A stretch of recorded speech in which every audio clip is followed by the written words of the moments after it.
their worth. Can you? Yeah. Is it? Oh, can you talk about that a little bit? Can you give us a little information of what these these poor girls experienced? Is it? Can you say something, or do you? Is this something for court? They pretty much experienced the same kind of relationship as I did with Jeremy. The whole aspect of him basically saying this isn't who he is. He always promised he was going to change.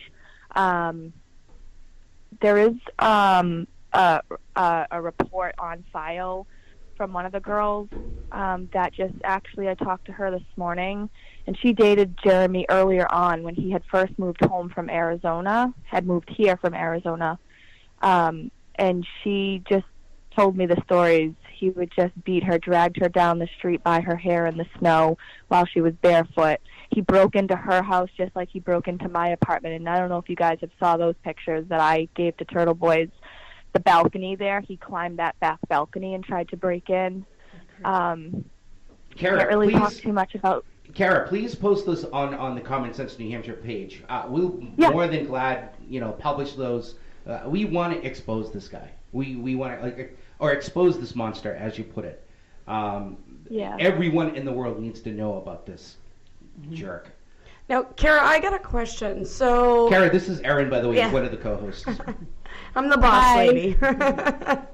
So I have a question for you. So I know he's got children from a previous relationship. Is that one of the girls that you're talking to, or are they older children? Like, yeah, his oldest Jeremy is 16, and I believe Austin is 13 or 14. And both of those children, Jeremy doesn't have custody of them. In that arraignment video, they said that he has custody. Those boys were adopted by somebody that cares. And the only reason why Jeremy did have them for a short time with the ex before Tanya was because the mom has drug abuse and she was diagnosed with leukemia. So she was in and out of the hospital and couldn't take care of those boys. I remember I gave her $100 so that she could take the boys to the dentist because Jeremy didn't have money. He only had like $10, he told her, in his pocket. I supported Jeremy financially. That was so did all the other girls. That was the text messages that I was reading. Yes. Okay. Correct. Was he ever married, Kara? Not to my knowledge, no. He was never married. He had those boys very young, and he told a lot of women that he didn't have any kids. I mean, you could see those messages that I sent in as well that were sent to me. Interesting. The whole situation is just reliving this nightmare after it's been quite some time for me. I'm moved on. I'm engaged now, and I have a 10-year-old son myself. But I just really want to raise awareness and let people know that he is not a victim.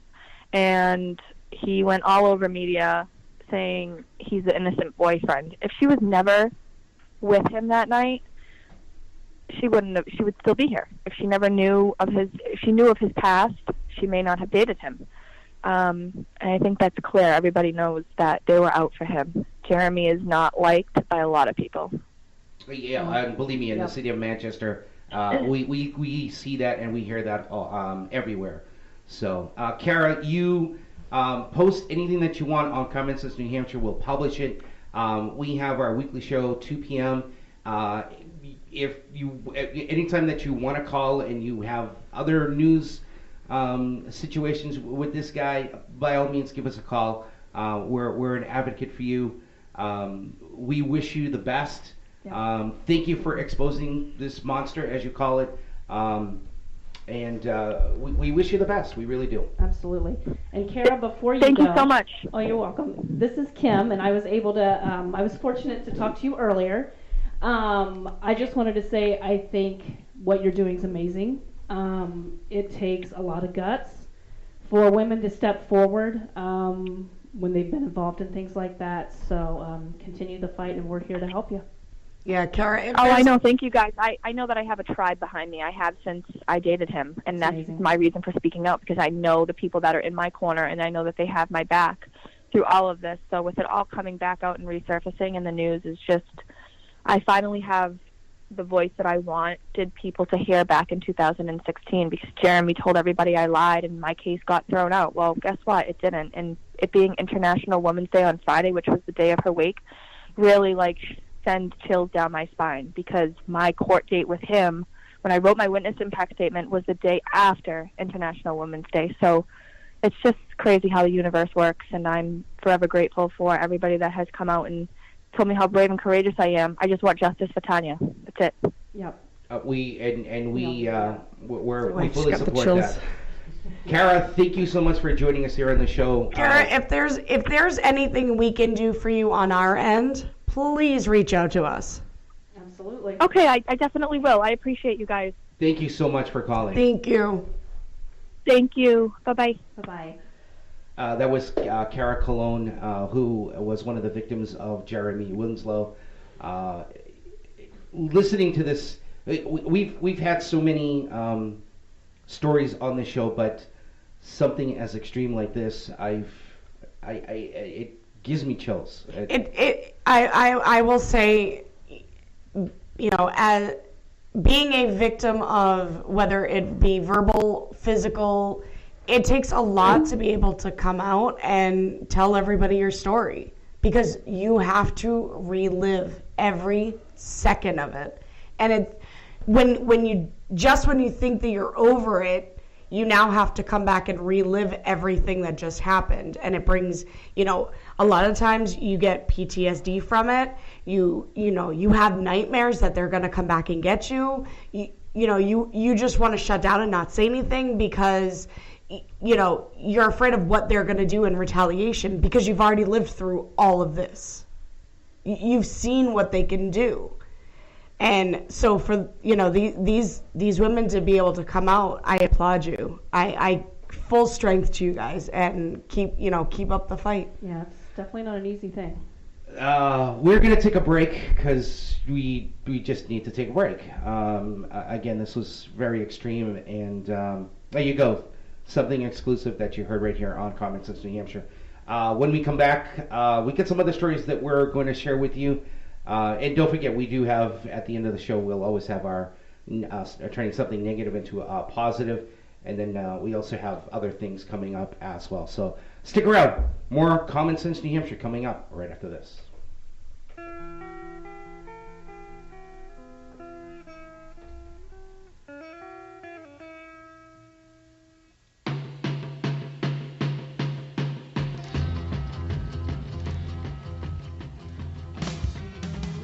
Bud Light presents Real American Heroes. Real American Heroes. Today we salute you, Mr. Really Bad Toupee Wearer. Mr. Really Bad Toupee Wearer. More than any neon sign or exploding scoreboard ever could, your chrome dome cover says, "Hey guys, look at me." What could you be thinking? You think it looks natural, but it couldn't look phonier if it had a chin strap. Made of space-age fibers, it can repel anything. Rain, wind, snow, and especially young women. I don't think so. So crack open an ice-cold Bud Light, Mr. Stud in a Rug. Then crack open another for that thing on your head. I don't think it's on straight. Bud Light Beer, Anheuser-Busch, St. Louis, Missouri. Don't forget, CommonSense New Hampshire is brought to you by Perfect Entertainment. Expect the unexpected. You can give them a call at 603-879-9300. If you have a birthday, a wedding, or if you need help planning a party or even your own wedding, give them a call, 603-879-9300.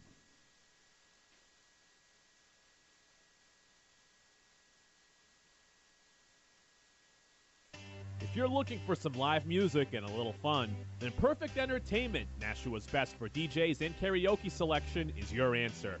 Hailed by the Nashua Telegraph, they do it all from birthday parties to weddings to corporate events. Perfect Entertainment will provide entertainment your family and friends will remember for a lifetime. For more information, visit the Perfect Entertainment page on Facebook. You could also contact them at 247-6470. That's 247-6470.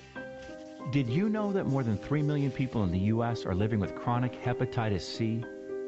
But as many as 75% don't know they're infected? Hepatitis C can affect anyone, but those born from 1945 through 1965 have the highest rates of this disease, and many don't know how or when they got infected. So what is hepatitis C? It's a serious liver disease caused by the hepatitis C virus. Many people can live with hepatitis C for decades without ever having symptoms or feeling sick. But over time, chronic hepatitis C can lead to severe health problems, including liver damage and liver failure. In fact, hepatitis C is a leading cause of liver cancer. In the past, hepatitis C was not typically included in routine blood tests.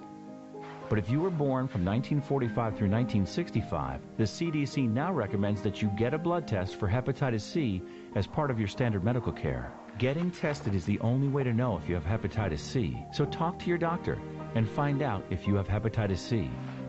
It could save your life. No more.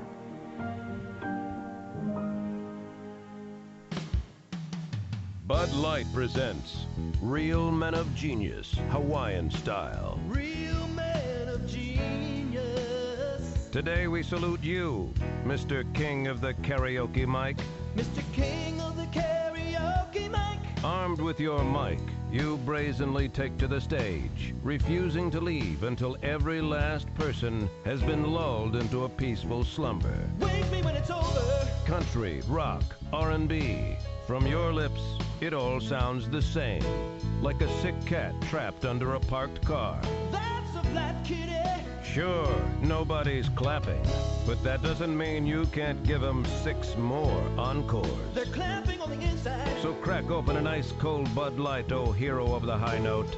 You sing to the beat of a different drum, because the one in your ear is clearly broken. Mr. Karaoke King of the Mic. Bud Light Beer, Anheuser-Busch, St. Louis, Missouri.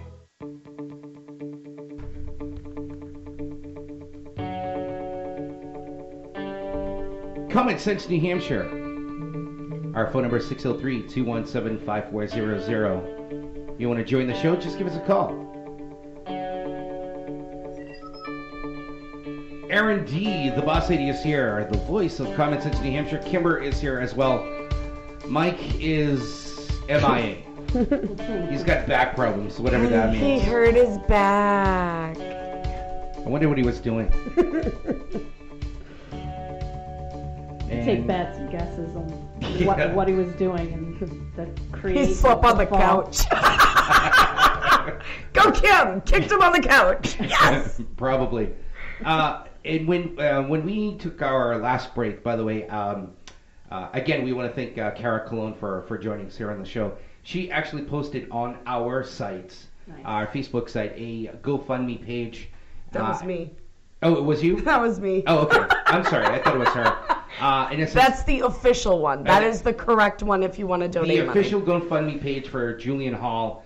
It says, my sister Tanya Hall was murdered and left behind an 18-month-old son, Julian Hall.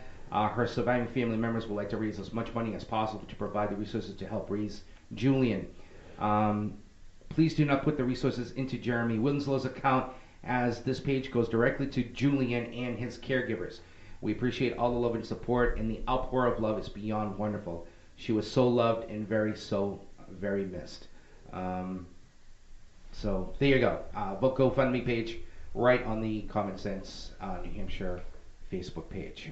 You were saying something? Yeah. Well, while we were in break, I pulled up the National Coalition Against Domestic Violence, and I just wanted to read over some of the stats because. Honestly, they're kind of scary. They really are. It is. Tell us. On average, nearly 20 people per minute are physically abused by an intimate partner. Whoa, 20 people per minute? 20 per minute. So after a year, that's 10 million women and men.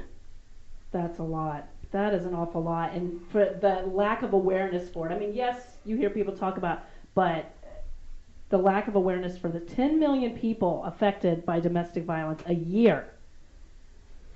Yeah, I'm definitely for this petition. I know there's stuff that needs to be done. It does break it down, and some of these, I mean, are so in total, it's 1 in 4 women and 1 in 9 men experience severe intimate partner physical violence, sexual violence, or stalking, which results in an injury, fearfulness, postpartum post-traumatic stress disorder